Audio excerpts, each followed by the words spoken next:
sur la géographie régionale de l'Afrique de l'Ouest.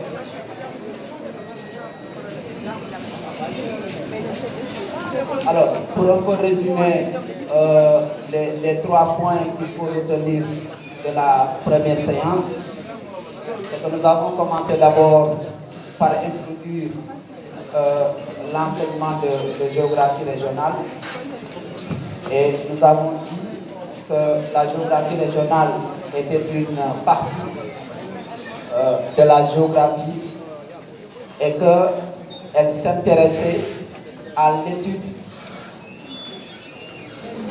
d'une partie d'un ensemble. Et cette partie, c'est généralement une région. La géographie régionale avait donc comme objectif d'identifier un ensemble régional par rapport à un certain nombre de caractéristiques, par rapport à un certain nombre de singularités. Et la finalité de la discipline est dès lors d'arriver à faire de l'ensemble un espace avec une identité. Quand on parle donc de géographie régionale de l'Afrique de l'Ouest, la finalité, c'est d'arriver à distinguer cette Afrique de l'Ouest dans un ensemble plus global qui est le continent africain. Et c'est dans la même perspective que nous avons rappelé que d'une manière générale, il y a deux grandes visions qui s'opposaient sur la définition de l'Afrique.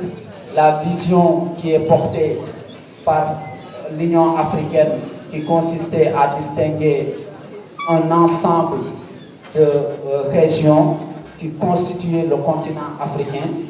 Et dans ces régions, on avait la partie ouest africaine à côté de la partie centrale, de la partie nord et de la partie méridionale ou australe. Et de l'autre côté, il y avait la vision de la communauté internationale, donc les organisations du développement qui insistaient sur le caractère binaire de l'Afrique, c'est-à-dire un ensemble dans lequel nous distinguons deux grandes parties. Une première partie qui est l'Afrique au nord du Sahara et une deuxième partie qui est l'Afrique au sud du Sahara. Donc ici, la référence se fonde sur cette séparation à la fois physique, identitaire, sociale, culturelle, religieuse, etc. et qui nous permettait de distinguer ces deux ensembles de l'Afrique. L'Afrique au nord du Sahara et l'Afrique subsaharienne, c'est-à-dire cette partie qui descend du sud de la Mauritanie et qui va vers le Cap, vers Pretoria, en Afrique du Sud. Et de ces deux visions, nous avions dit que dans le cadre de cet enseignement, on mettait en avant la vision de l'Union africaine qui était un ensemble d'espaces dans lequel on distinguait l'Afrique de l'Ouest. La deuxième idée principale à retenir par rapport à cette première séance, c'est que nous avons entamé l'étude du cadre physique de l'Afrique de l'Ouest, en commençant d'abord par le relief. Nous avons dit que dans l'ensemble, c'est la plaine qui dominait, c'est-à-dire qu'on est en présence d'un relief qui est monotone, d'un relief qui est plat et qui était caractérisé par la rareté, n'est-ce pas, des chaînes de montagne.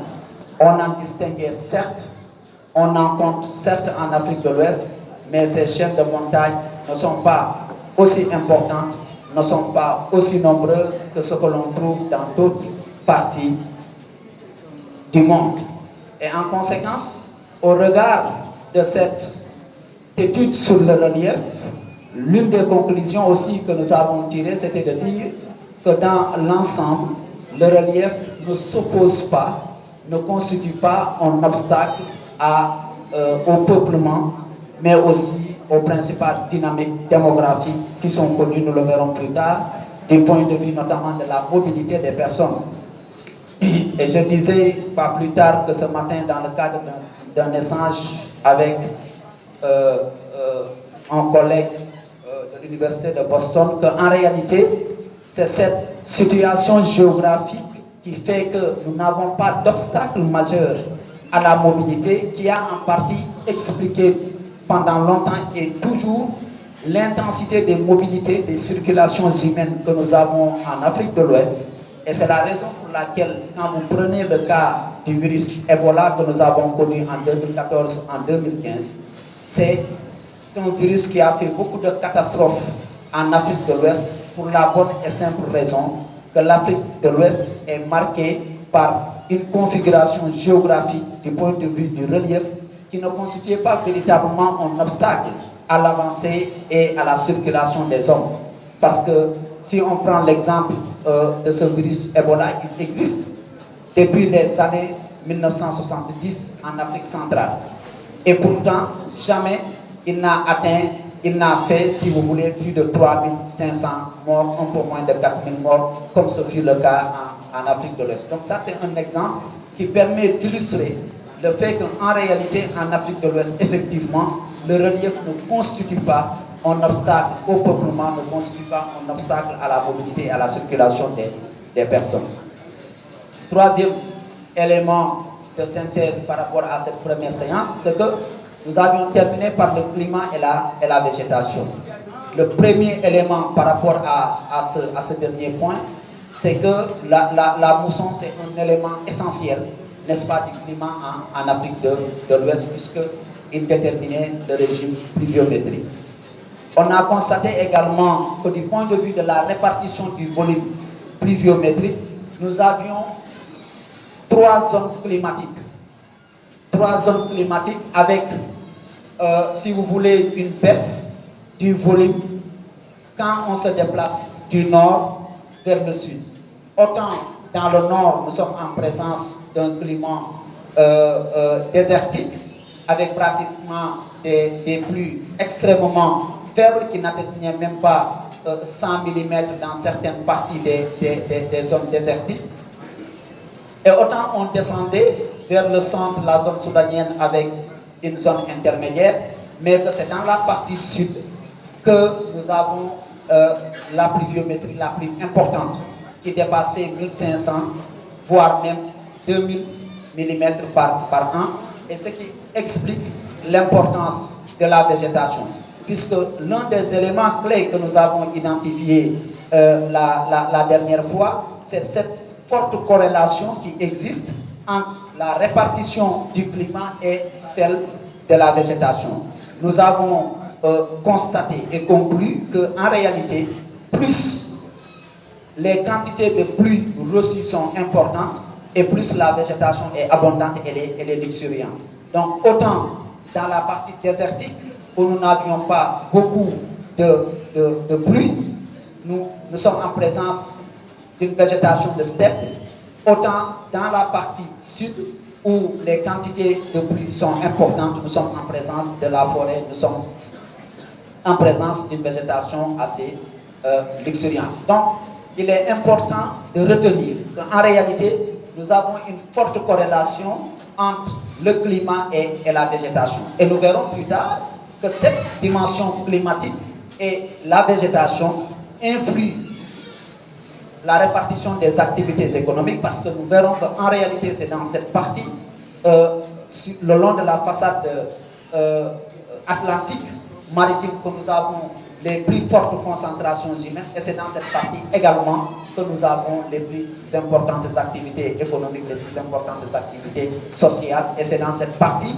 notamment autour du golfe de Guinée, avec le triangle Abidjan, Lagos et Accra, que nous avons le cœur de l'économie ouest africaine. Donc pour dire qu'en réalité, cette géographie physique, et ça je l'avais dit la dernière fois, elle doit être interprétée, regardée au regard des autres dynamiques qu'elle peut susciter. Alors, troisième élément de ce cadre physique, c'est l'hydrographie. Donc, les ressources en eau. Alors, le premier élément de constat, c'est que c'est une région, l'Afrique de l'Ouest, qui dispose d'importantes ressources hydriques. Donc, en réalité, ce n'est pas l'eau qui manque dans la sous-région.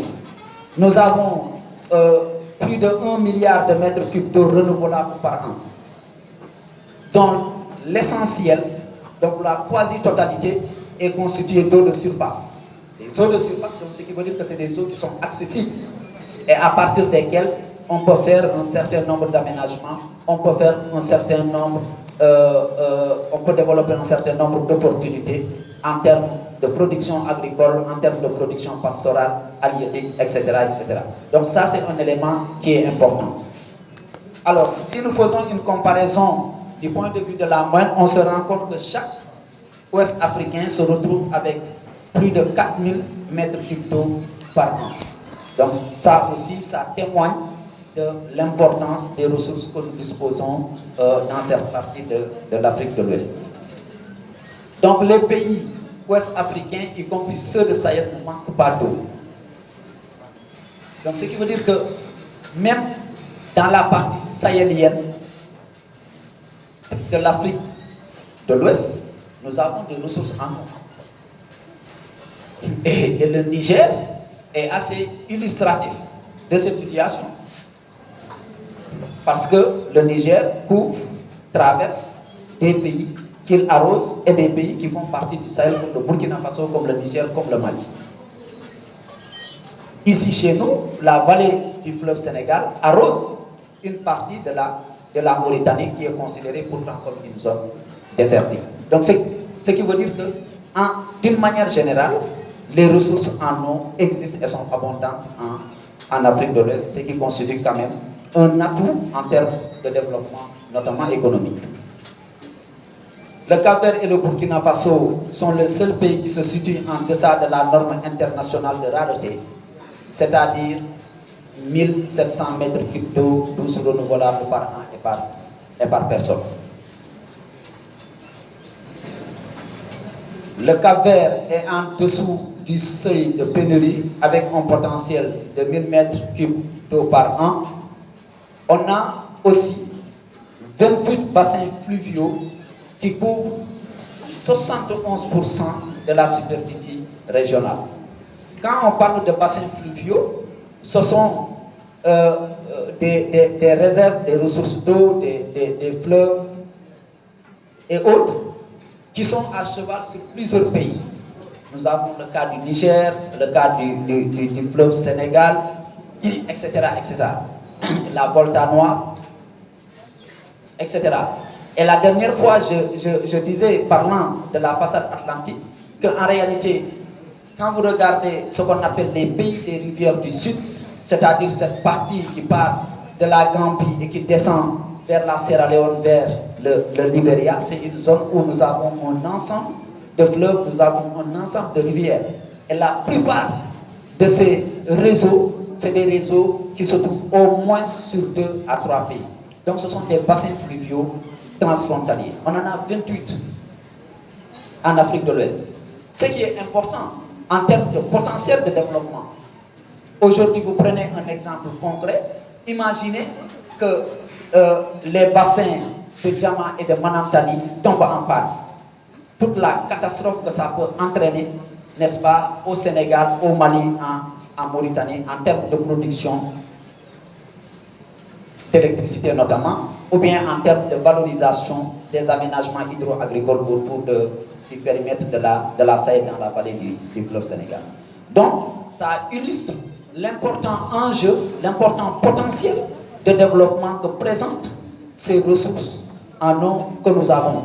Et c'est la raison pour laquelle d'ailleurs, dès l'accession des États ouest-africains à l'indépendance dans les années 60, ils sont tous travaillés à la mise en place de ce qu'on a appelé les organismes de bassin. J'en ai un peu parlé dans un ouvrage que j'ai sur l'Afrique de l'Ouest que j'ai publié au mois de février dernier. Donc, dès les indépendances, les États se sont dit, mais tiens, nous sommes en présence d'un potentiel hydrique qui est relativement important et qui se situe à cheval sur plusieurs pays. Donc, travaillons à mettre en place des organes pour gérer, pour exploiter ces ressources en eau-là. Et nous avons eu l'autorité du bassin du Niger. Nous avons eu l'autorité du bassin de la Volta. Nous avons eu plus tard l'OMVS, l'Organisation pour la mise en valeur du fleuve Sénégal, et ensuite l'OMVG. Et donc, tous ces organismes de bassin n'ont qu'un seul objectif, travailler à valoriser de manière intégrée, n'est-ce pas, les ressources en eau dans une perspective de développement principalement économique, en mettant en avant les activités d'agriculture liées à l'élevage, liées à la pêche, etc., etc. Donc, pour dire que nous sommes en présence d'un fort potentiel de développement à travers ces bassins fluviaux qui constituent 71% de la superficie régionale. Et cette carte permet de donner une idée sur la configuration géographique ou la localisation géographique de ces différents bassins transfrontaliers en Afrique de l'Ouest. Alors, quels sont ces principaux bassins fluviaux?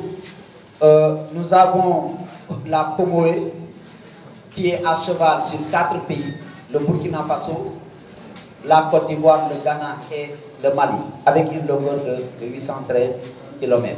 Donc, ce qui veut dire que c'est quand même important parce que ça regroupe un pays ou 2 pays côtiers et 2 pays sahéliens. Ça renvoie à ce que je disais tout à l'heure. Ensuite, nous avons le fleuve Sénégal, là aussi avec 1750 km de long et qui est cheval sur 4 pays, avec un débit moyen de 640 mètres par seconde. Donc, ce qui veut dire que quand même c'est quelque chose d'important. Nous avons la Volta qui couvre 6 pays, n'est-ce pas, sur les 15 de l'Afrique de l'Ouest, avec une longueur de 1346 km de long et un débit qui fait pratiquement 2 fois le débit du fleuve Sénégal. C'est la raison pour laquelle d'ailleurs l'UEMOA envisage de travailler sur un schéma d'aménagement transfrontalier qui va intégrer les pays du bassin de la Volta, qui déjà fait l'objet de valorisation dans une approche intégrée depuis plusieurs décennies maintenant. Nous avons le Niger. Le Niger qui est pratiquement le fleuve le plus important. Quand vous regardez sur la carte, pratiquement c'est la quasi-totalité des pays de l'Afrique de l'Ouest qui sont traversés par le Niger, sur 4200 km de long.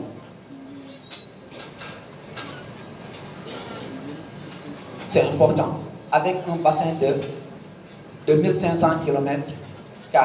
Donc c'est 11 pays de l'Afrique de l'Ouest qui sont concernés par le bassin du fleuve Niger.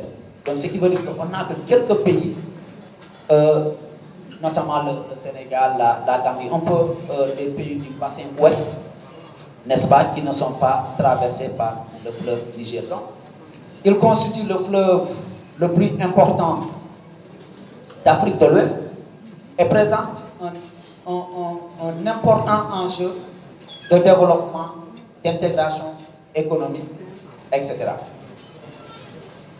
Parce que vous allez dans plusieurs pays, par exemple au Mali, dans la région de Ségou, le développement de la riziculture est en partie lié ou grandement lié à la présence du fleuve Niger, qui a permis, au-delà des casiers rizicoles que nous avons connus dans cette région du Mali et qui, avec ses affluents comme le Bani, s'étendent vers d'autres régions du Mali, participent de manière active non seulement à la création d'emplois, mais à la sécurité alimentaire de l'État malien. Donc c'est un fleuve qui est extrêmement important, même s'il faut le souligner, il traverse un certain nombre de crises liées à des dégradations consécutives au changement climatique, à l'ensablement du fleuve et à un certain nombre de pratiques d'ordre environnemental qui participent à sa pollution. Le fleuve Niger peut être divisé en 5 entités que nous avons sur la carte. Vous avez déjà autour de la Guinée, n'est-ce pas? Notamment entre la Guinée, le Mali et un peu dans l'extrême nord-ouest de la Côte d'Ivoire. Donc nous avons une partie qui est concernée. Il y a une deuxième partie qui est constituée principalement par le Mali, n'est-ce pas? Un peu le Burkina Faso.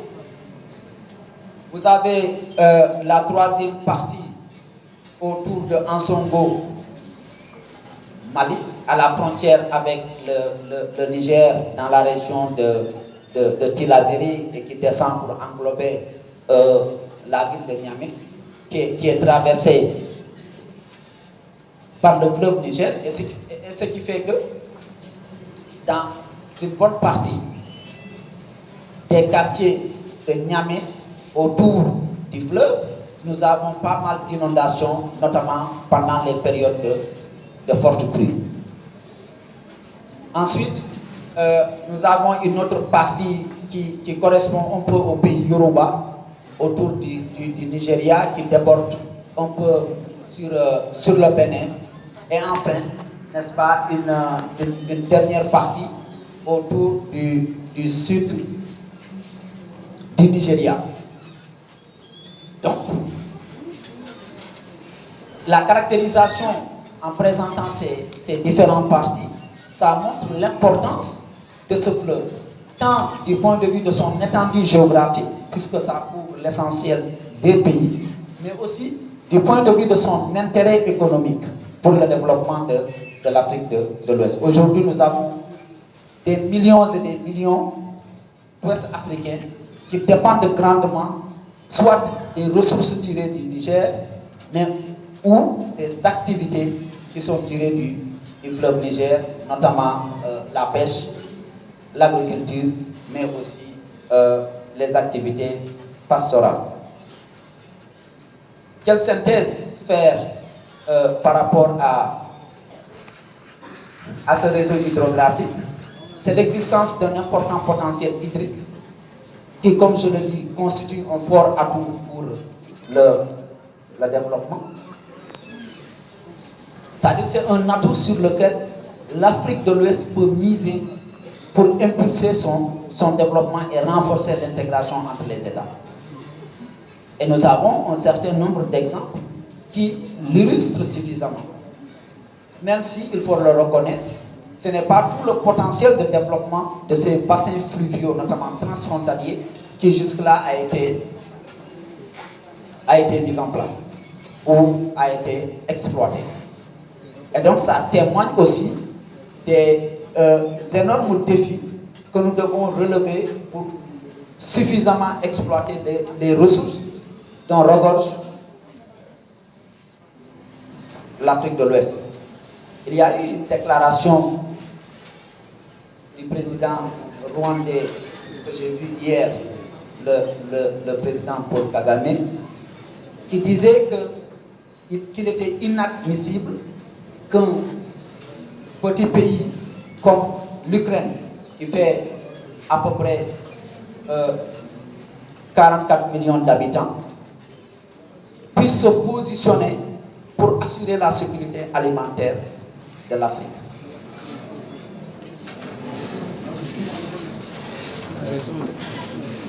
Aujourd'hui, dans les rues et les ruelles de Dakar, chez le petit commerçant, chez l'étudiant, partout, on ressent les conséquences de la guerre qui se passe en Ukraine. Il y a un problème de blé qui se pose, il y a un problème d'intrants qui se pose. Et ça traduit la grande dépendance de l'Afrique vis-à-vis de ces entités. Et pourtant, il existe un fort potentiel de développement que nous avons Ici, la question au regard de ces ressources hydrauliques, la question de la prise en charge de la sécurité alimentaire ou de l'autosuffisance alimentaire des Africains, c'est, si vous voulez, ce n'est pas quelque chose de diable. C'est quelque chose qui est faisable. Pourquoi? Parce que le potentiel de développement agricole, de développement pastoral, de développement halieutique que nous avons, il est immense. Maintenant, après, c'est une question de politique publique, c'est une question de gouvernance qui se pose pour rentabiliser et exploiter à suffisance ces ressources hydriques. Et donc, ça nous permet d'illustrer, à travers cet exemple précis du potentiel hydrique, jusqu'à quel point l'Afrique dispose de ressources et qu'elle doit être en mesure, n'est-ce pas, d'assurer son autosuffisance sur un certain nombre de plans. Ces ressources sont partagées avec l'existence de plusieurs bassins fluviaux transfrontaliers qui illustrent l'enjeu d'une gestion intégrée. Aujourd'hui, on dit certes fleuve Sénégal, mais on sait que ce fleuve Sénégal, il est partagé avec la Mauritanie, avec la Guinée, etc. On dit Niger, mais on sait que le fleuve Niger est géré par l'autorité du bassin du Niger qui réunit un certain nombre de pays. Et ça témoigne du fait que nous avons une multitude de bassins transfrontaliers avec un fort potentiel, mais il y a aussi l'enjeu de la gestion concertée, de la gestion intégrée de ces différentes ressources hydriques dont nous disposons. Parce que c'est la seule approche qui permet d'exploiter de manière optimale ces ressources et de les mettre au service des populations. Et le troisième élément important, c'est que le Niger constitue, nous l'avons dit, le principal bassin, et c'est le troisième en Afrique du point de vue de sa longueur après le Nil et le Congo. Si vous regardez aussi, le Nil et le Congo, ça ne se trouve pas en Afrique de l'Ouest, mais ça concerne d'autres parties de l'Afrique.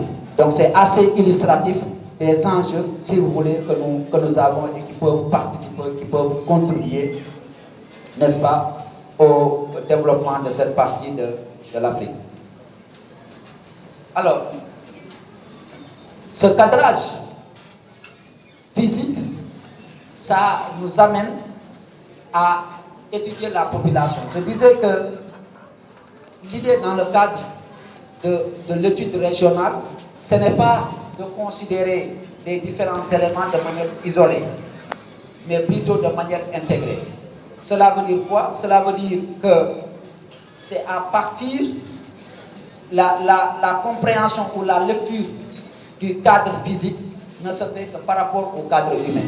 Nous allons utiliser le climat, nous allons utiliser le réseau hydrographique, la végétation, le relief, pour comprendre comment ce cadre physique a une influence d'une manière ou d'une autre sur la dynamique démographique, et ensuite plus tard sur la dynamique économique. Et donc, dans cette deuxième partie, nous aborderons 3 points essentiels. La croissance démographique, comment est-ce que la population augmente, la répartition de la population, sa localisation du point de vue de la géographie, et ensuite la question des mobilités qui est un élément de la démographie extrêmement important. Alors, le premier élément, c'est de rappeler que le peuplement il est ancien et il est diversifié. Pourquoi il est ancien? Parce que aussi longtemps qu'on remonte l'histoire, on se rendra compte que cette partie de l'Afrique, n'est-ce pas, a toujours eu, depuis des millénaires, des vagues de population qui sont venues de différentes parties de l'Afrique et parfois du Proche et Moyen-Orient et qui ont et qui sont entrés dans une dynamique de brassage, aboutissant à la nature du peuplement que nous avons actuellement. Donc il est important de noter que l'occupation de l'espace en Afrique de l'Ouest date de plusieurs millénaires. Nous avons aussi des populations qui sont d'origine diverse. Quand vous regardez le peuplement au niveau de la Mauritanie, le peuplement dans les îles du Cap-Vert, le peuplement au Sénégal ou si vous voulez au Ghana, dans le golfe de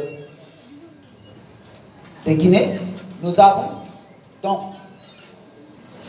des populations qui, du point de vue des origines, restent différentes. Ensuite, ces populations ont des pratiques sociales et des activités économiques qui permettent à l'observateur ou à l'analyste, au chercheur de les diversifier, de les différencier.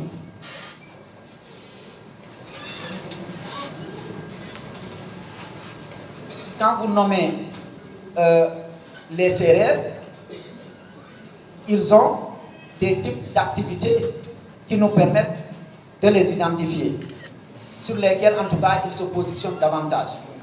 Quand vous prenez les Peuls, il y a des types d'activités sur lesquels ils sont positionnés davantage.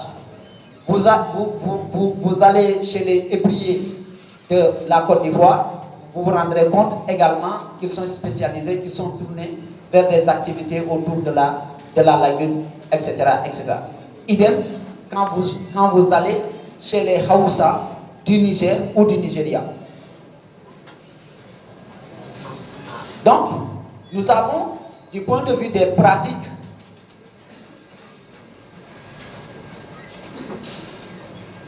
sociales, du point de vue des activités économiques, un certain nombre de nuances, l'existence de similitudes certes, mais également un certain nombre de différences entre ces peuples qui témoignent du brassage qui a pendant longtemps caractérisé l'Afrique de l'Ouest.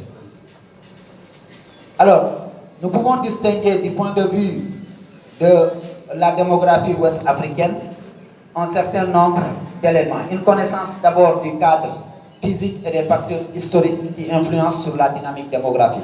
Donc c'est ce que je disais tout à l'heure. Aujourd'hui, on ne peut pas comprendre le peuplement en Afrique de l'Ouest sans pour autant tenir compte des facteurs qui sont à la fois historiques et qui renseignent sur la dynamique démographique. Je donne un exemple simple. Vous allez au Fouladou, en Haute-Casamance, que certains, dans leurs écrits, parlent du pays Peul.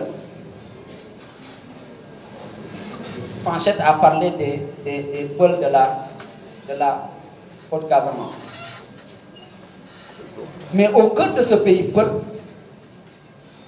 vous avez des villages qui sont essentiellement habités par des agriculteurs Saloum qui sont venus d'autres parties du Sénégal.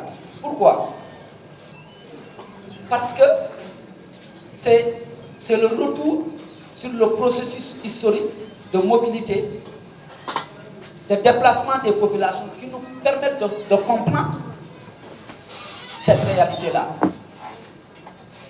Quand vous interrogez ces agriculteurs autour de la zone de Pata, autour de la zone de Bédina Yorofula, pour ceux qui connaissent, ils vous diront que nous sommes venus du bassin du arachidier autour de la région du Saloum. Pourquoi? Parce qu'à un moment donné, le Sine Saloum, certaines parties qui étaient pendant longtemps utilisées pour la culture de l'arachide étaient dans un niveau de saturation. Les terres commençaient à perdre de leur fertilité. Et face à cette situation, les agriculteurs ont dit qu'il était important d'aller vers la conquête de nouvelles terres. Et, parallèlement à cette situation, pendant la même période, l'État du Sénégal a initié ce qu'il a appelé la politique des terres neuves. C'est qu'on a senti de manière progressive une saturation autour du bassin arachidier et on a dit qu'il fallait aller vers l'exploitation de nouvelles terres autour de Koupentoum, autour de la zone de Kolda, de Bata, dans le Médina. Et donc nous sommes là en présence d'un processus de facteurs qui s'explique par des facteurs historiques, par des facteurs économiques. Autant, si vous allez dans certaines régions,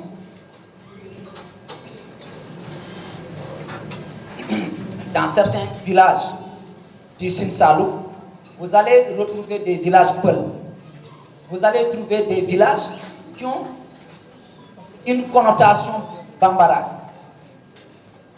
Et si vous faites la remontée, vous vous rendrez compte que ce sont des populations qui sont venues soit de la Guinée, soit du Mali, dans le cadre de la colonisation, de la conquête agricole, ce qu'on a appelé les navetas, et qui donc se sont installés dans ces zones, qui les ont exploitées, et de manière progressive, n'est-ce pas, ils se sont installés de manière définitive.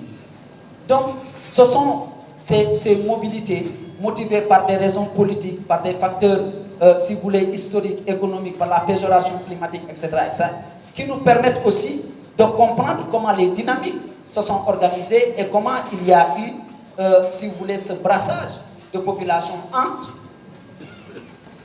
des vagues, des flux migratoires venus de différentes parties de l'Afrique de l'Ouest. Quand vous allez dans le nord Nigeria, c'est la même situation. Vous allez trouver des populations du Niger, vous enquêtez sur leurs origines, sur leur trajectoire, n'est-ce pas? Ces populations vous diront que nous sommes venus de Zender, nous sommes venus de Maradi, etc. Et on s'est installé à Kassina, on s'est installé à Kano ou à Djigaba. Donc ce sont ces dynamiques-là passées qui nous permettent aussi de mieux lire l'organisation, la configuration de la population ouest-africaine qui est en cours, et donc il est important de revenir à cette dimension. La dynamique démographique entraîne plusieurs mutations spatiales. Elle est aussi liée à des raisons politiques, économiques et sociologiques. Dans tous ces territoires qui reçoivent les populations ouest-africaines, on est dans des processus de recomposition, de changement. Aujourd'hui, vous allez, je vous donne un exemple, vous allez dans le Kédougou, notamment dans les sites d'orpaillage traditionnels, que ce soit à Karakena, dans le Saraya, à Tempoto, à Bantakoum, Douta et autres, vous allez trouver de fortes communautés ouest-africaines. Nous avons des Maliens, nous avons des Guinéens, mais encore que là, ça se comprend parce qu'on est dans les environs. Ce n'est pas loin de la Guinée, ce n'est pas loin du Mali, etc. Mais, en plus de ça, vous allez trouver des Togolais, vous allez trouver des Nigérians, vous allez trouver des gens qui sont venus du Niger, des gens qui sont venus du Burkina. Donc, en réalité, du point de vue de la géographie, des gens qui sont venus de loin par rapport à ces sites. Et ce sont des populations qui se sont implantées, qui aujourd'hui ont une, parce qu'on est dans le cadre de l'exploitation de l'or, qui ont une certaine puissance économique, qui de plus en plus ont un certain ancrage social. Et donc, on ne peut pas aujourd'hui comprendre les dynamiques démographiques autour de cette partie du Sénégal, du sud-est sénégalais, sans pour autant prendre en compte cette dimension-là. Vous allez à Ziguinchor, vous entrez dans certains quartiers, vous avez des difficultés pour identifier qui est Bissau-Guinéen ou bien qui est Sénégalais. Pourquoi? Parce que, et vous allez aussi à Oyo dans le Guinée-Bissau, dans la Guinée-Bissau, vous allez comment dirais-je, à Varela, à Ngoré, en Guinée-Bissau. On a ces situations aussi. Vous trouvez des Sénégalais, des gens, s'ils vous disent que je suis sénégalais ou je suis bissau-guinéen, vous ne pouvez pas nier. Pourquoi? Parce que nous avons eu des processus historiques, nous avons eu des considérations d'ordre social. Par exemple, toutes ces populations qui ont quitté la Guinée-Bissau à l'époque de la guerre d'indépendance menée par Amilcar Cabral sont installés au Sénégal, à Ziguinchor particulièrement, et sont installés de manière durable. Ou bien des gens qui ont toujours été là et qui ont été connectés de tout le temps avec la Guinée-Bissau, puisque Ziguinchor d'abord faisait partie de la colonie du Portugal. Tout comme vous allez dans certains villages bissau-guinéens, autour notamment de la zone proche de Boutoupa Marakunda, dans le sud, vous vous rendrez compte que plusieurs Sénégalais sont dans ces zones. Pourquoi? Parce que avec le conflit de la Casamance, beaucoup se sont déplacés vers ces espaces. Et donc vous allez dans le nord de la Côte d'Ivoire, vous trouvez des villages. Quand on vous dit le nom du village, vous pensez que vous êtes au Mali. Notamment, vous aurez beaucoup de Bougou. Bougou, c'est le village. C'est comme quand les Peuls disent Wouro, ou quand les Wolofs disent Keur Adi, Keur Wouro, Boubacar, etc. Vous verrez dans le nord et parfois même dans le centre-ouest de la Côte d'Ivoire, en pays baoulé, vous verrez des villages qui sonnent Bambata. Pourquoi? Ou bien qui sonnent Moussi, Burkinabé. Pourquoi? Parce que à un moment de l'histoire de la Côte d'Ivoire, le président Houphouët-Boigny a dit: j'ai besoin de main-d'œuvre étrangère pour travailler dans les plantations de café et de cacao. Et cela a entraîné un afflux de migrants venus du Mali, venus du Burkina Faso, etc., et qui ont participé au peuplement et au développement économique de la Côte d'Ivoire. Donc, on ne peut pas étudier les dynamiques démographiques en passant sous silence ces réalités historiques, ces réalités économiques. Et je disais qu'elles participent en même temps de mutations spatiales. On a des changements. Vous allez dans le Kédougou, vous avez des villages qui, avant la découverte de l'or, ne faisaient même pas 200 ou 300 habitants. Aujourd'hui, ils sont à 9 000, 10 000 habitants. Et il suffit qu'on dise que dans le village B, d'à côté, on a découvert de l'or, ils vont tous abandonner ce village et se rendre dans l'autre village.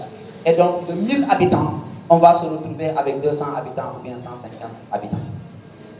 Et donc, ces mobilités, voilà, on peut les multiplier en termes d'exemples pour dire que l'Afrique de l'Ouest est fortement marquée par cette situation.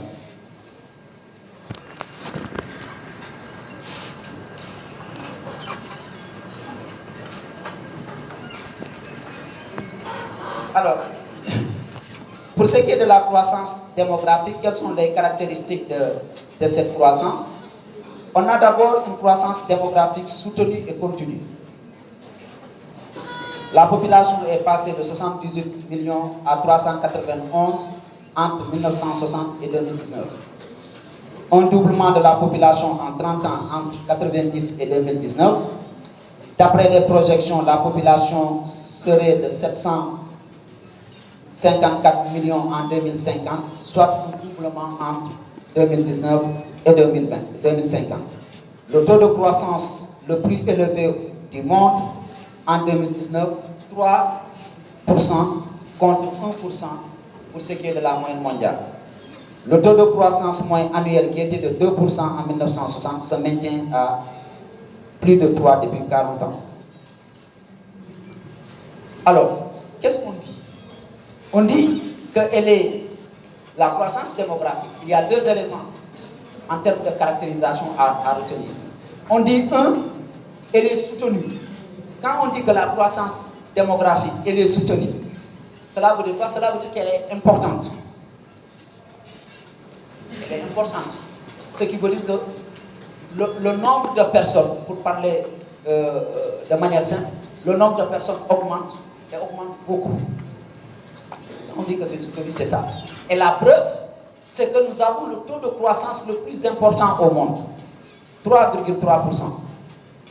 Et mieux, donc presque 3 fois la moyenne mondiale qui est de 1,1. Donc c'est soutenu. C'est soutenu pourquoi? Parce que en 1960, au moment où la plupart des États ouest-africains venaient accéder à la souveraineté internationale, ce taux de croissance était de 2%. Maintenant, il est de 3%.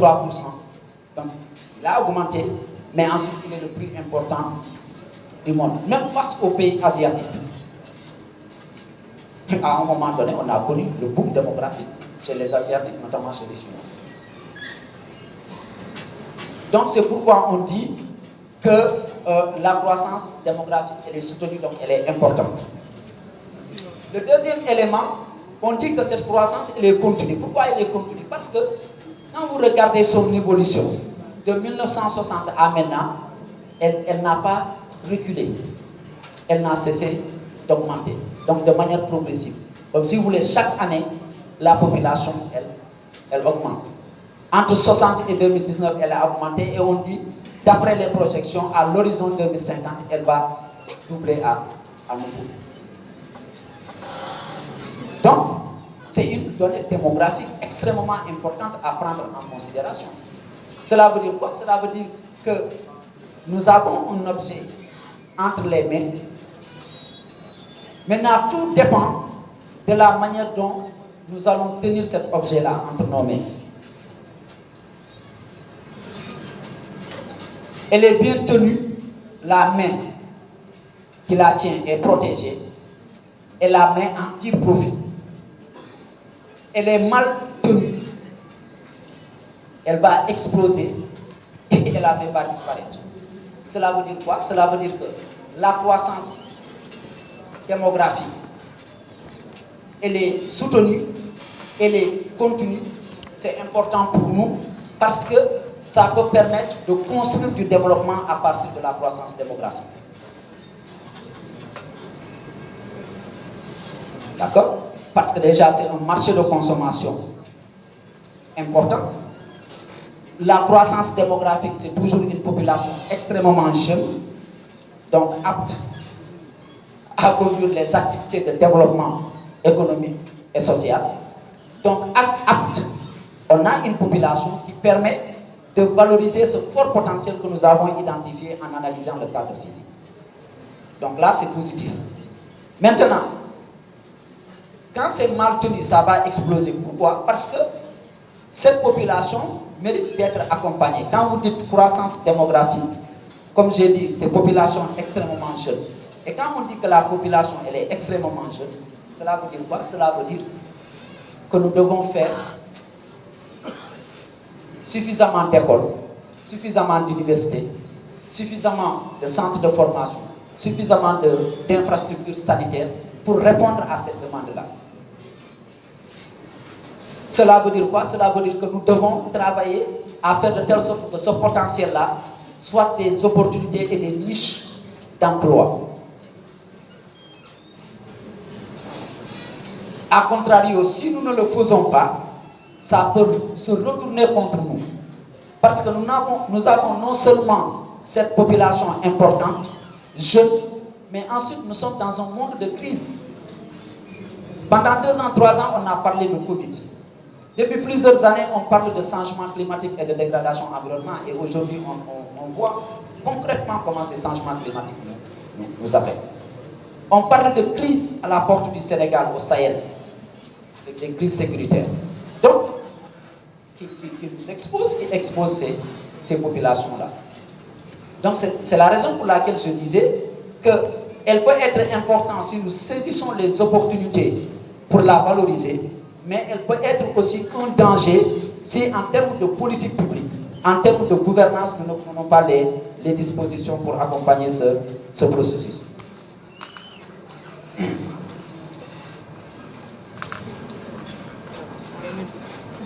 Alors, le tableau montre qu'en réalité, la forte croissance démographique, elle est homogène. Elle est homogène. Pourquoi? Parce que elle est importante dans la quasi-totalité des pays ouest-africains. En 2019, le taux de croissance était supérieur ou égal à 3 dans 12 pays de l'Afrique de l'Ouest.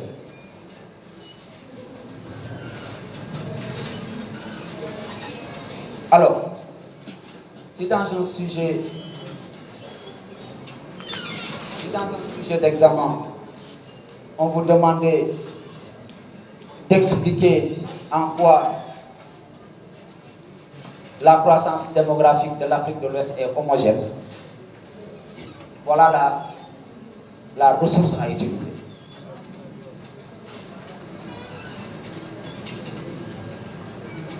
C'est aussi simple que ça.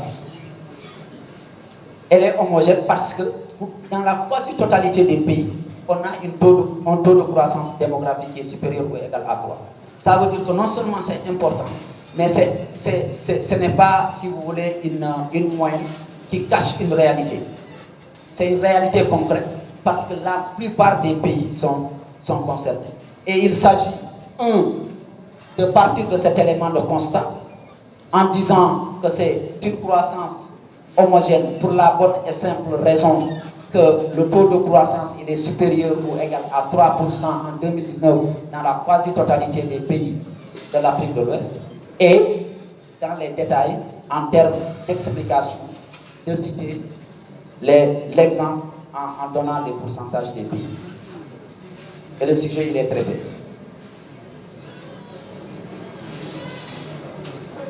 Il est traité parce qu'en réalité, je ne sais pas si vous avez eu la chance de voir les sujets des sessions passées.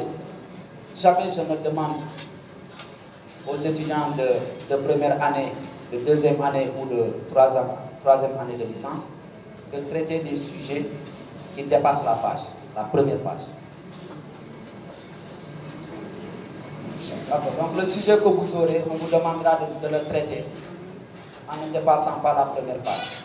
Je veux que ça soit clair des affaires.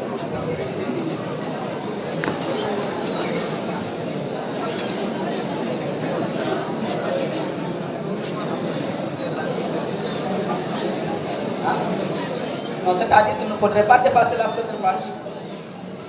La première page, s'il vous plaît. La première page, c'est que quand on vous donne la copie d'examen,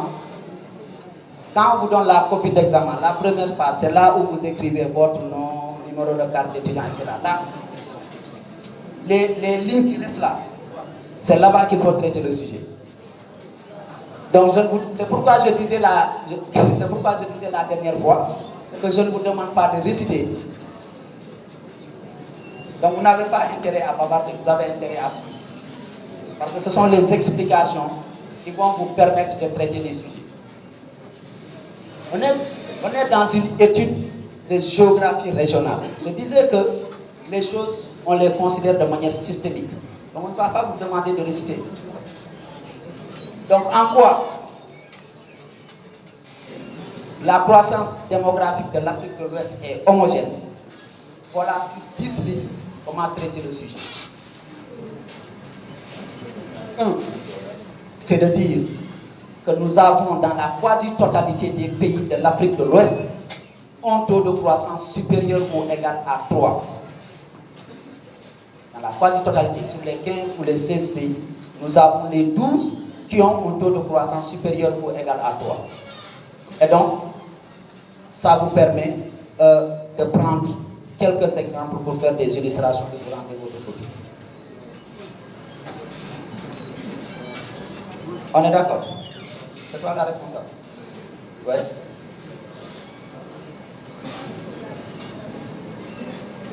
Non, je ne vous demande vraiment pas ça. Ah, si tu veux, tu peux introduire, mais ça en restant sur la première page. D'accord?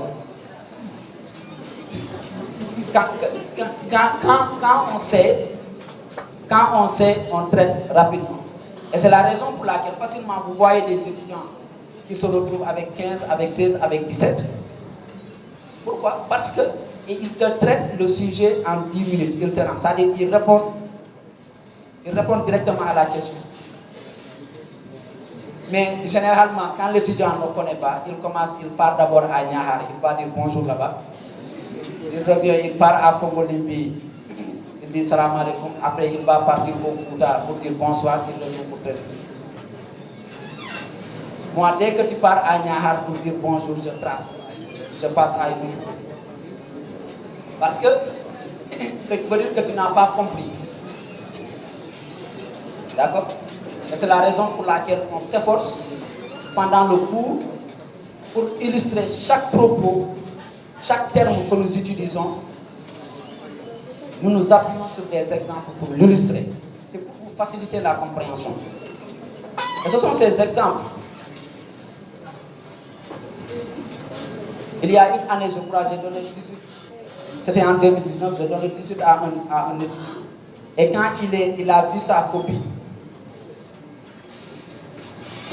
quand il a vu plutôt sa note, 2-3 jours après, il est venu me voir en me disant, mais vous m'avez donné 18 parce que je ne comprenais même pas. Mais puisque c'était une bonne note, j'avais retenu la copie. Je lui ai dit, je t'ai donné 18, il m'a dit, vous m'avez donné 18. Je lui ai dit, qu'est-ce que tu as mis dans la copie? Il m'a dit que non, je n'ai rien mis, sauf que j'ai donné 2 exemples que vous avez cités. Hein. Je lui ai dit que mais ce sont ces 2 exemples-là qui t'ont donné 18.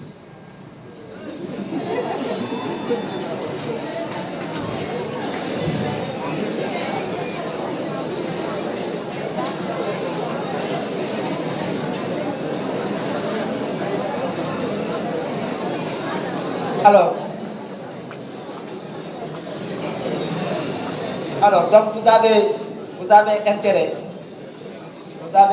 à suivre, vous avez intérêt surtout à noter, parce que le support de cours, on vous le donne déjà. Vous n'avez pas besoin de le copier.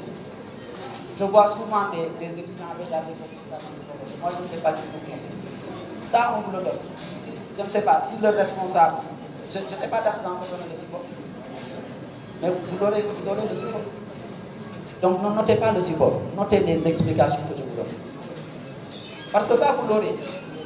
Maintenant, en notant, en prenant des notes sur les explications, voilà, vous faites des orientations en disant que ça, par exemple, ce sont des explications sur le climat, ça concerne la végétation, etc. C'est comme ça. Il faut prendre des notes, il faut prendre les exemples, parce que les exemples ne sont pas dans ça. Parce que si on avait mis les exemples dans le support du cours, les CRM ne viendraient jamais en faire. Donc on a décidé de garder les exemples, de garder les explications pour l'envie.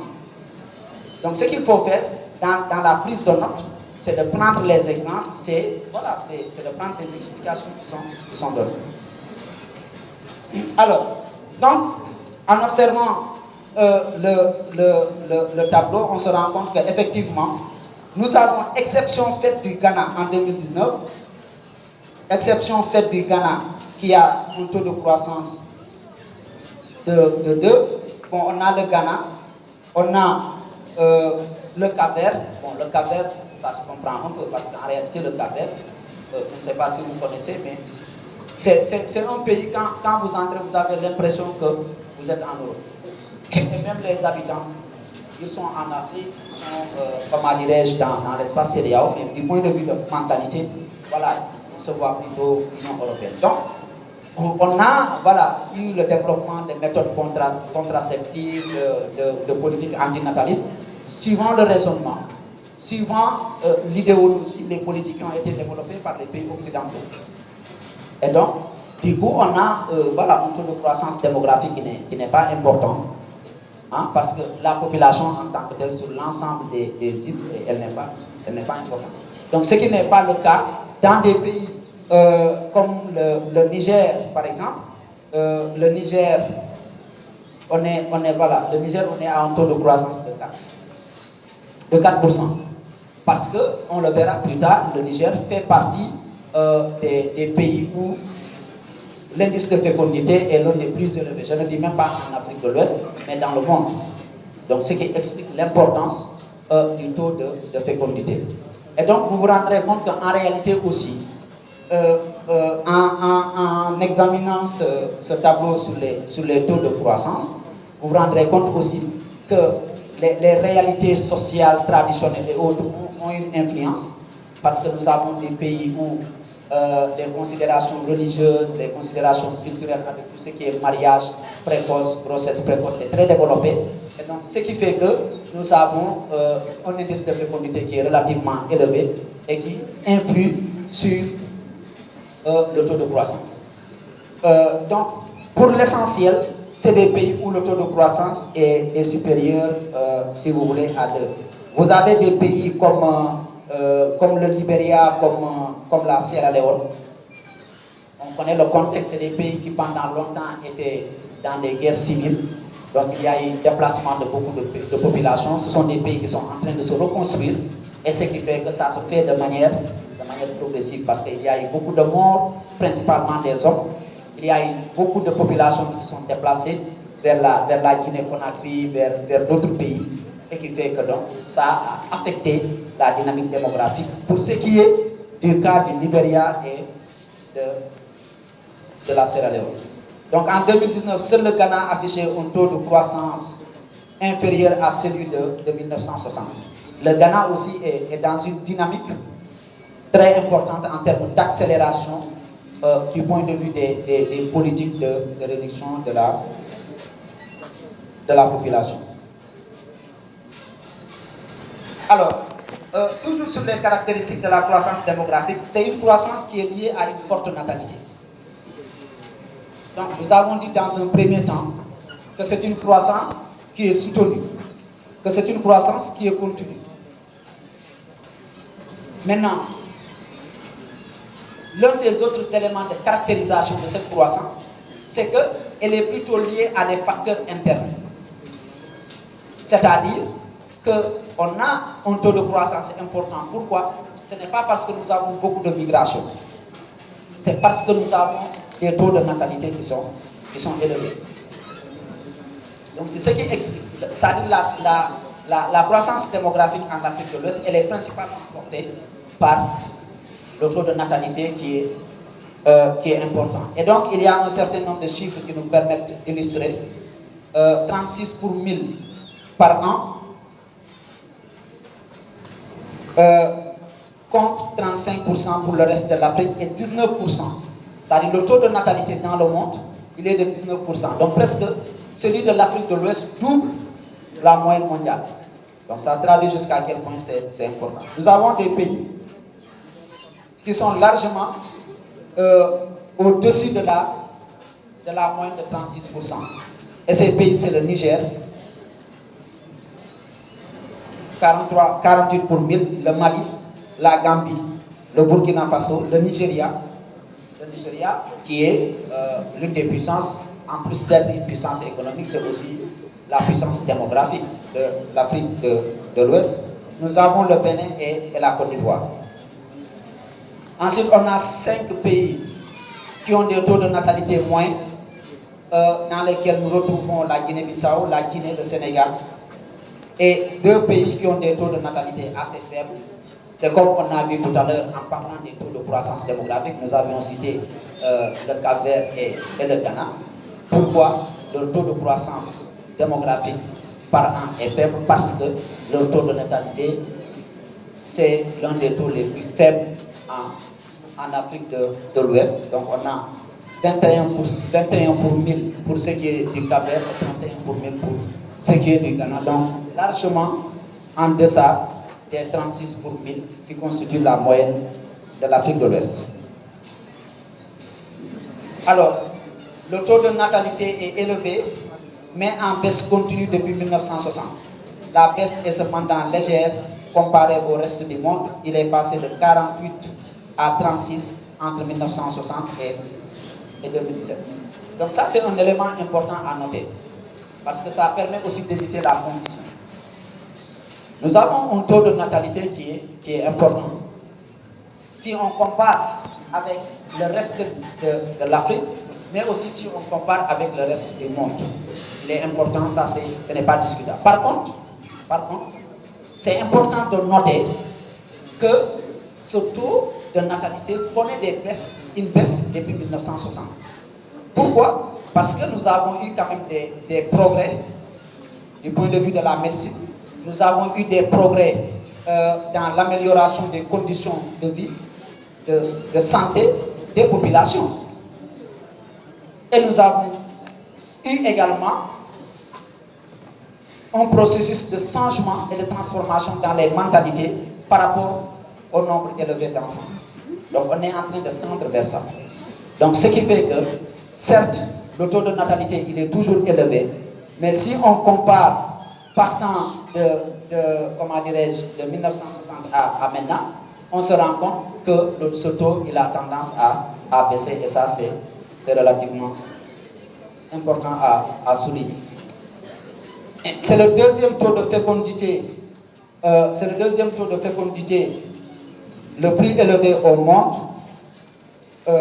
Afrique centrale 5,5, 4,7 pour l'Afrique subsaharienne et 2,47 pour le reste du monde.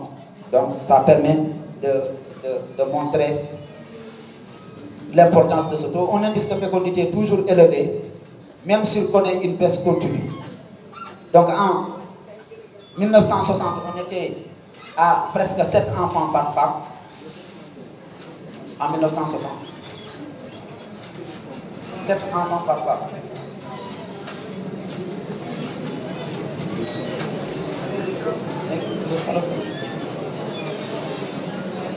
Mais écoutez, il n'y a pas de problème par rapport à ça.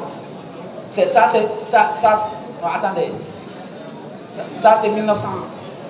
Ça c'est la fin de 1960. Hein? Hein? Ils sont étonnés. Non, en fait ça, vous pouvez vous étonner. Vous pouvez vous étonner, c'est normal. C'est normal parce que au regard de vos âges qui est autour de 20, ça peut se comprendre. Mais nous avons eu dans les s'il vous plaît, à partir de 1960, donc on avait un taux de natalité, s'il vous plaît, on avait un taux de natalité donc qui tourne autour de 7 enfants par femme. Maintenant, comme je disais tout à l'heure, on a connu des évolutions. Comment dirais-je, en 2017, on avait 5 enfants par femme. Et ça, c'est la moyenne. Mais nous tous, on connaît la réalité au Sénégal en 2022.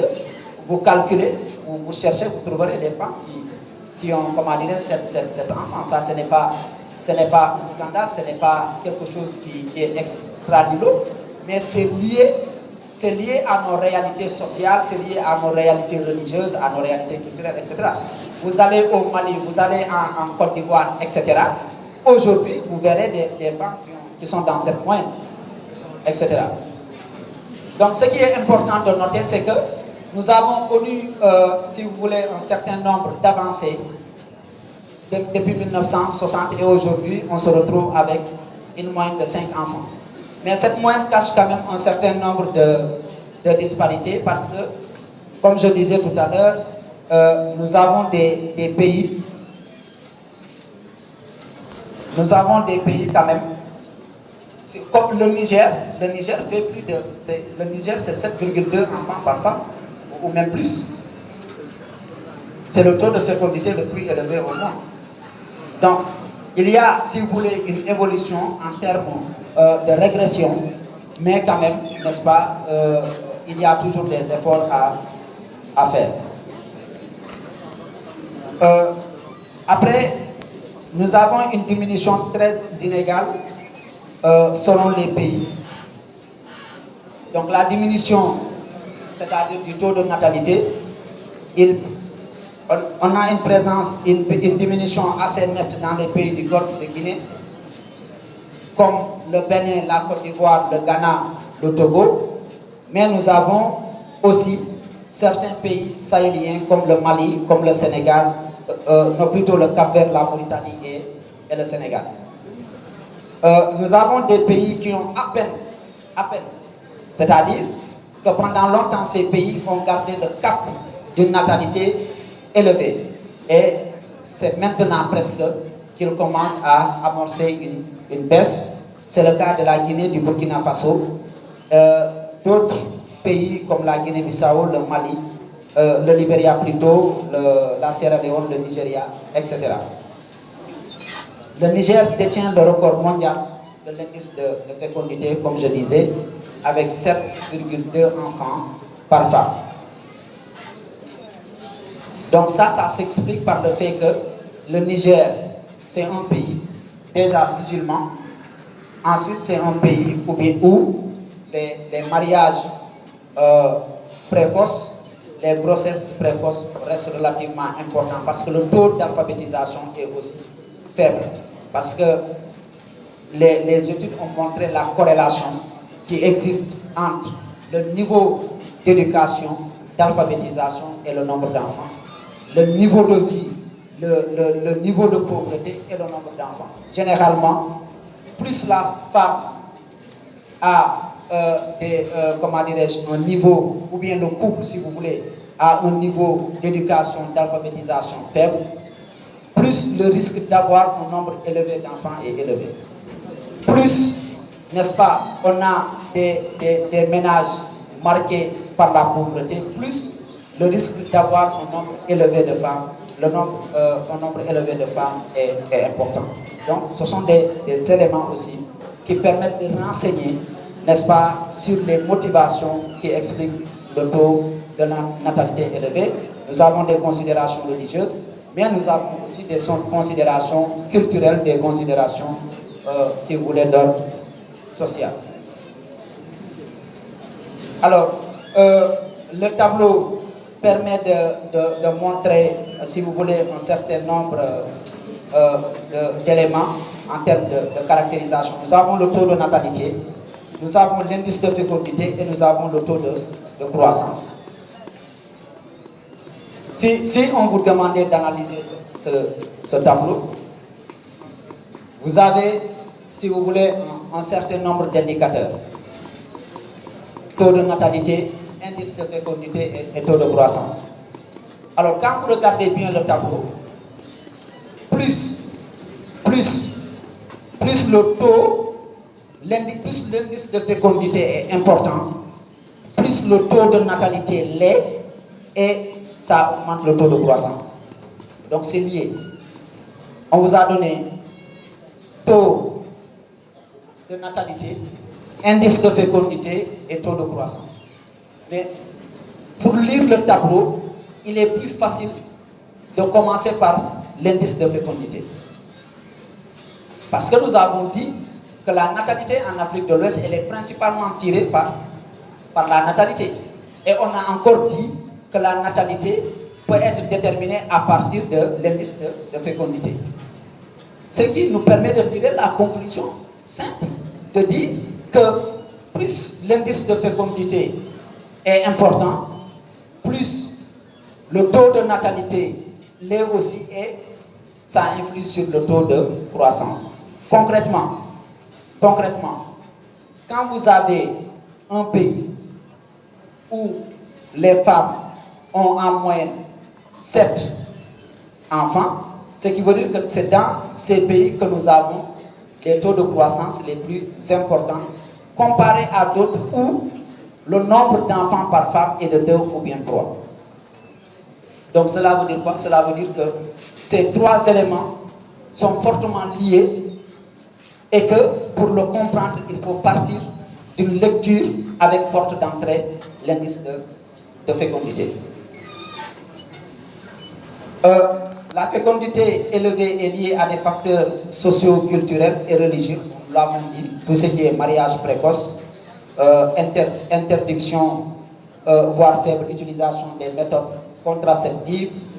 Les facteurs socio-sanitaires ont contribué à une baisse continue de la mortalité, parce que, comme je disais, nous avons eu des progrès, des évolutions dans les conditions de vie des populations comparées à 1960. Nous avons aussi une augmentation de l'espérance de vie. Parce que l'espérance de vie aussi est lié aux conditions socio-sanitaires. Donc quand vous comparez avec les autres pays du monde, vous vous rendrez compte que que l'indice de l'espérance de vie est plus élevée dans les pays les plus riches. Pourquoi? Parce que c'est dans ces pays que nous avons de meilleures conditions socio-sanitaires. Et donc, plus ces conditions sont améliorées, plus l'espérance de vie est importante. Donc, l'espérance de vie a augmenté de près de 9 ans depuis la fin des années 90, en passant de 57 en 2019 contre 61 en Afrique subsaharienne et 72 ans dans le monde. Donc dans le monde, en moins l'espérance de vie est de 72 ans. En Afrique de l'Ouest, on est à 57 ans. Le Cap-Vert avec 72 ans, le Sénégal avec 67 ans, le Ghana et le Libéria 63 ans affichent les plus longues espérances de vie, tandis que la Sierra Leone et le Nigeria ont les espérances de vie les plus courtes. Au Nigeria, c'est lié aussi à d'autres facteurs, notamment liés aux crises, à la dégradation de certaines conditions de vie de certaines couches de la population, à l'accès aux services sociaux de base dans certaines parties du Nigeria, en dépit du fait que c'est une véritable puissance économique en Afrique de l'Ouest.